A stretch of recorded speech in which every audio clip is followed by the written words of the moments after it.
আসসালামু আলাইকুম।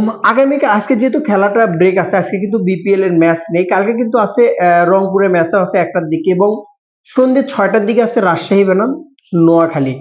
এই ম্যাচটা নিয়ে আজকে আমি আলোচনা করব, কথা বলব। বিষয়টা হচ্ছে কি দেখেন, নোয়াখালী কালকের যে ম্যাচটা হারলো, এই ম্যাচটা কখনোই মানে যদিও ১ম থেকে যেভাবে ব্যাটিং করছে ইমন, পাশাপাশি মিরাজ কিন্তু খেলাটা বের করছিল।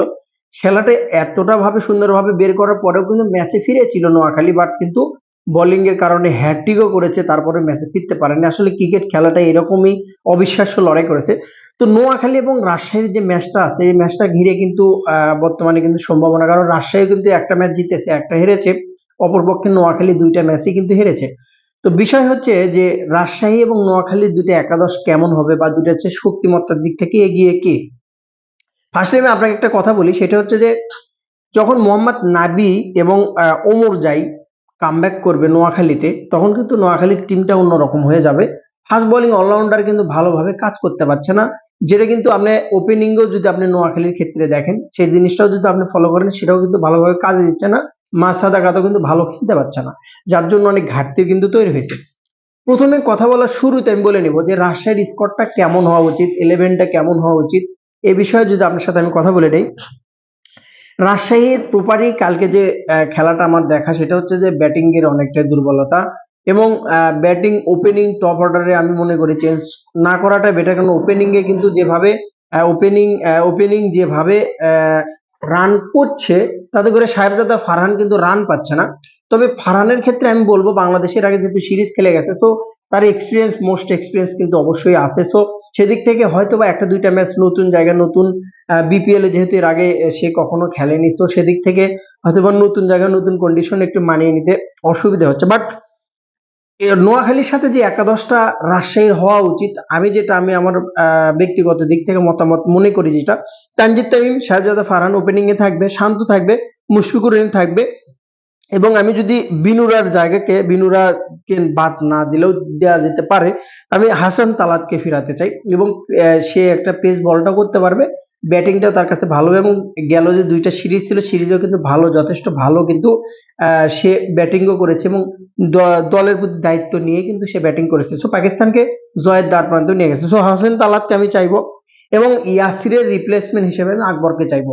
আমি প্রথম থেকেই বলেছি যে ইয়াসির, হয়তোবা প্রথমে বলেছি ইয়াসির খারাপ করবে এরকম বলিনি, যে হয়তোবা আমার একটা আশা ছিল যে আগেরবার বিপিএল এ কিন্তু যথেষ্ট ভালো করছিল ইয়াসির, হয়তো এবারে সে কামব্যাকটা ধরে রাখবে, বাট সেরকম ভাবে কিন্তু হয় না ইয়াসিরের ক্ষেত্রে। তো তার রিপ্লেসমেন্ট হিসেবে আমি ব্যাটিং হিসেবে, উইকেট কিপিং এ যেহেতু নাই, সো ব্যাটিং হিসেবে আমি আকবরকে চাইবো। আকবর যথেষ্ট ভালো টাচে আছে এবং ভালো কন্ডিশনে আছে, এবং রিসেন্ট দুইটা বছর যদি আপনি আকবরের ক্ষেত্রে দেখেন, আপনি যথেষ্ট ভালো সে ব্যাটিং করেছে।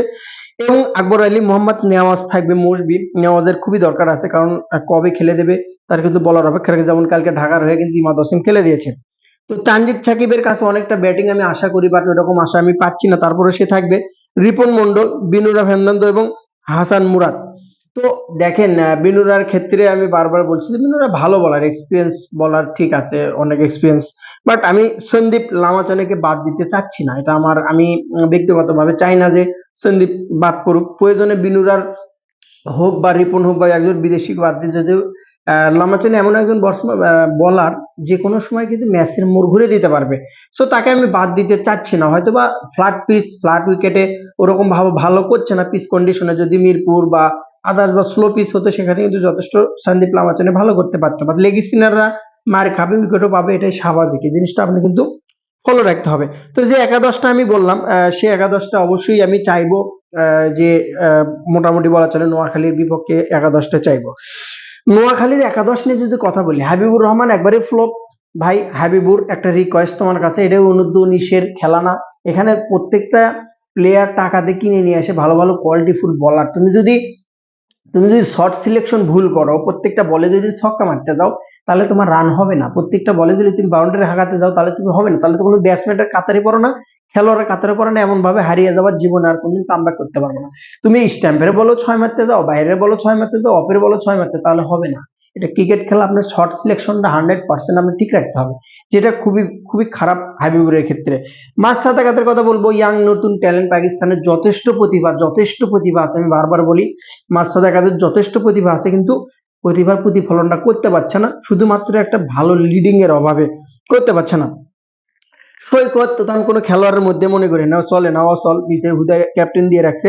হায়দার আলীর কথা যদি আমি বলি যে অনেক পুরোনা, তারপরেও যখন খেলে টি-20-তে মোটামুটি ভালো খেলে, কিন্তু আপনি যাই বলেন না কেন মোটামুটি। জাকির হোসেন, জাকির আলী বর্তমানে খেলছে, যদিও 4টা 4 মারছে, তারপর সে চেষ্টা করছে কামব্যাক করার জন্য।